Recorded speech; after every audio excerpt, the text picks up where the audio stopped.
જય શ્રી કૃષ્ણ મિત્રો, આપ જોઈ રહ્યા છો યુટ્યુબ. આપ સૌનું મારી યુટ્યુબ ચેનલમાં સ્વાગત છે. મિત્રો, આજે આ શુભ દિવસે આપણે આ વિડીયોમાં સાંભળીશું આદિત્ય ગુરુ શંકરાચાર્ય રચિત શ્રી લક્ષ્મીજીનો મહાસ્ત્રોત કનકધારા સ્ત્રોત, જેને સાંભળવાથી જીવનની આર્થિક તંગી દરેક પરેશાની દૂર થાય છે. સર્વશ્રેષ્ઠ ઉપાય તરીકે આ કનકધારા સ્ત્રોત કે જેને નિત્ય જપ કરવો જોઈએ, સાંભળવા જોઈએ. ધન પ્રાપ્તિ અને ધન સંસદતા જેટલા પણ પુરાણો રચના કરવામાં આવ્યા છે, રચના કરવામાં આવી છે, તેમાં કનકધારા સ્ત્રોતનો ચમત્કારિક લાભ બતાવવામાં આવ્યો છે. એવું મહાસ્ત્રોત કે જે કનક એટલે કે સોનું, સોનાની ધારા એ કનકધારા કહેવાય છે. આ કનકધારા સ્ત્રોતમાં માલા, જાપ પૂજન કે વિધિ વિધાનની આવશ્યકતા રહેતી નથી, પરંતુ જો પ્રતિદિન માતા મહાલક્ષ્મીની સામે અથવા યંત્રની સામે એક દીપક અને અગરબત્તી પ્રગટાવીને જો આ કનકધારા સ્ત્રોતનો પાઠ કરવામાં આવે કે સાંભળવામાં આવે તો જીવનની દરેક બાધા દૂર થાય છે. કે એક સિદ્ધ મંત્ર છે કે ક્ષેત્ર રૂપ મંત્ર છે કે ધન પ્રાપ્તિનો શ્રેષ્ઠ ઉપાય છે આ કનકધારા સ્ત્રોત. કે જે આ કનકધારા સ્ત્રોતનો નિત્ય જપ કે પાઠ કરવામાં આવે, સાંભળવામાં આવે તો ચમત્કારિક લાભ પ્રાપ્ત થાય, એમાં કોઈ સંદેહ નથી.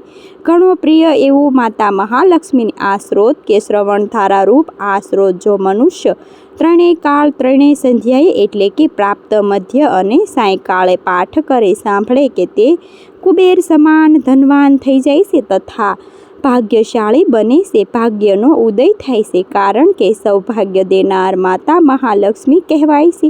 વિષ્ણુના પ્રિય આરાધના કરવાથી મહાગુણવાન બનાવાય છે, સર્વસિદ્ધિ પ્રાપ્ત થાય છે. એવું આ ચમત્કારિક સ્ત્રોત છે જેનો આપણે આ વિડીયોમાં પાઠ કરીશું, સાંભળીશું. જો આપને આ વિડીયો પસંદ આવે તો લાઈક કરજો, શેર કરજો, અને આપ આ ચેનલ પર પહેલી વખત જોઈ રહ્યા છો તો સબસ્ક્રાઈબ કરી લેજો, કમેન્ટ કરજો, જેથી આવનારા નવા વિડીયોની માહિતી આપ સુધી તુરંત પહોંચી શકે. ધન્યવાદ.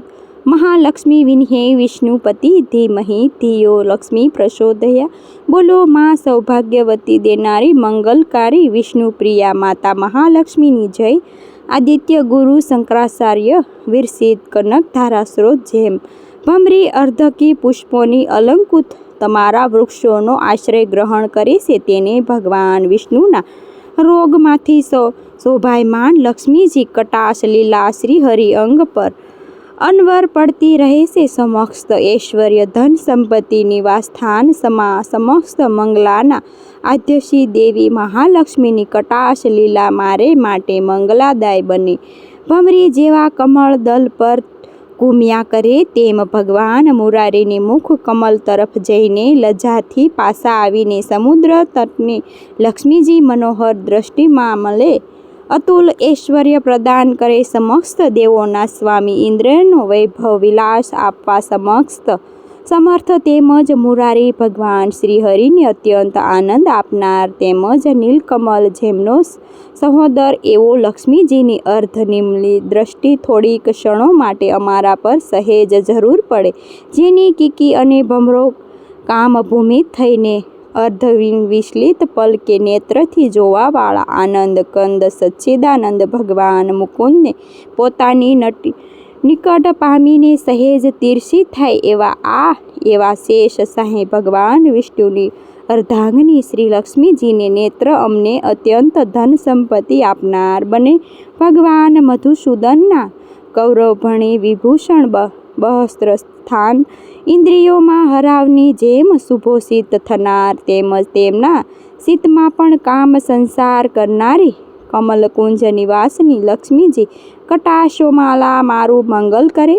વાદળોની ઘનઘોર ઘટાની વીજળી સમકે તેમ કેટપ દૈત્યના શત્રુ ભગવાન શ્રી વિષ્ણુ શ્યામ મેઘપંકની જેવા મનહર વહસ્ત પર વીજળીની જેમ દૈત્યમાન સમસ્ત લોકની જનની ભાગ્યવન પુત્રી ભગવતી શ્રી લક્ષ્મીજીની પૂજનીય મૂર્તિ મારું કલ્યાણ કરી.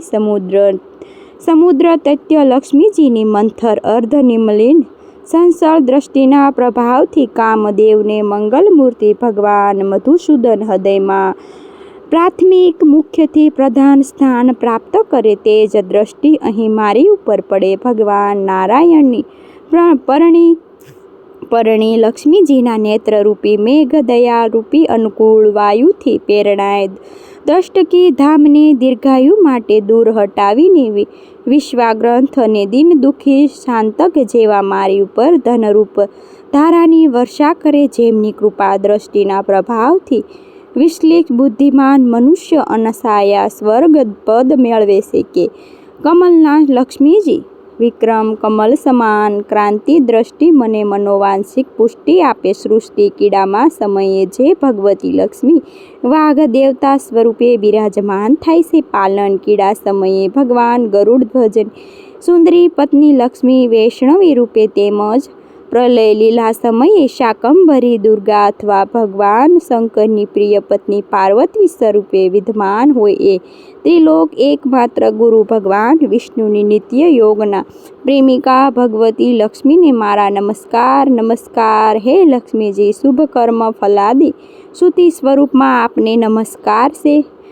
રમણીય ગુણોની સમુદ્ર સ્વરૂપમાં ઋતિમાં અમને નમસ્કાર. તમને નમસ્કાર છે. અત્યંત પંખવાળા કમલકુંજની નિવાસી શક્તિ સ્વરૂપ રમાને નમસ્કાર છે. તેમજ શ્રી પુરુષોત્તમ હરિની પ્રાણ પ્યારી પુષ્ટિમાં લક્ષ્મી નમસ્કાર છે. કમલ સમાન મુખવાળા લક્ષ્મીજીને નમસ્કાર છે.